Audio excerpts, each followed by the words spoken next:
Okay, so this is just a quick explanation. I don't want to throw the entire Mexican country under the bus, but I am going to throw Mexican gas station attendants under the bus.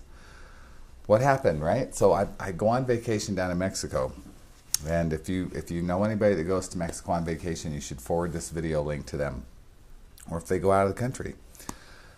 We are heading back to the airport in Cancun, and we needed to return the rental car. Had to have some gas in it, so we pull in the gas station, and there's four of us, and my brother jumps out to go pump the gas, and in Mexico, they don't let you pump your own gas. So the guy gets up, starts pumping the gas, has this conversation with my brother, and he says, "Are you coming or going?"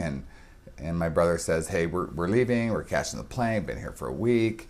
And the guy's looking around, and so he pumps the gas, and then he says, "Okay, how do you want to pay?" And David gives him a credit card, and he swipes the credit card, and all of a sudden he comes back and says, "Your card's been denied."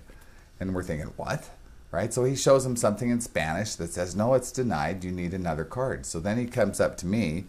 I'm in the car with the other girls, and so I take out my card, and I say, "Okay, here's my card. I'm going to give it to my brother." So he takes it, and off they go.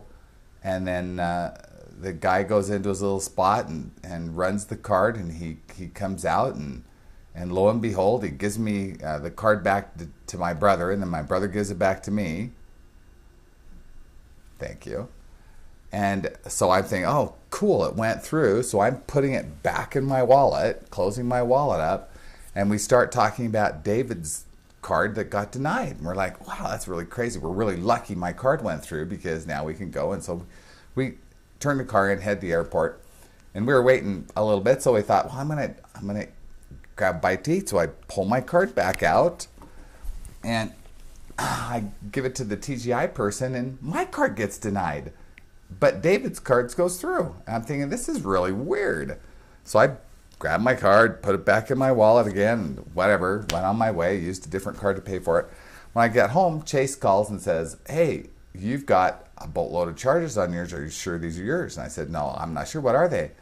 And there was a $500 80 grocery bill, same day we left, and there was 4 or 5 gas charges, and of course they're not mine.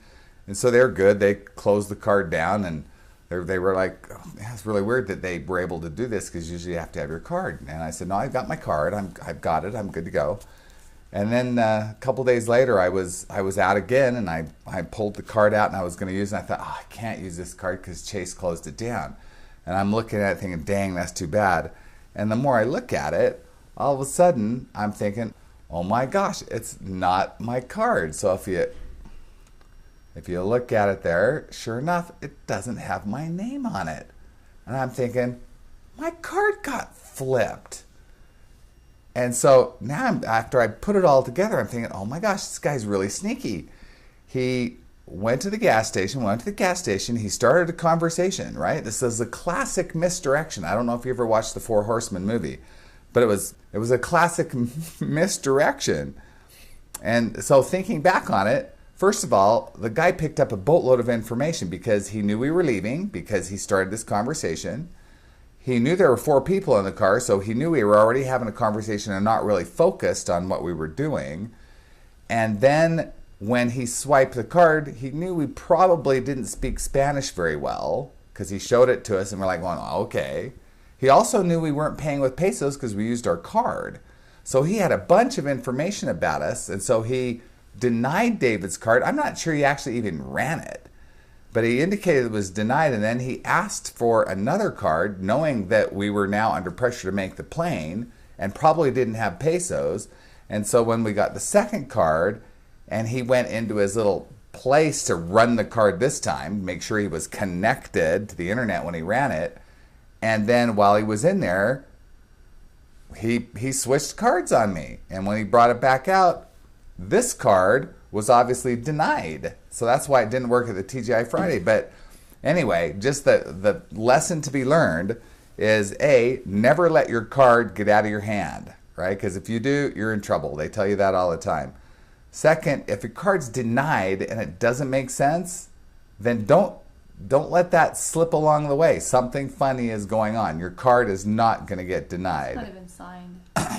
Well, most people don't sign their cards.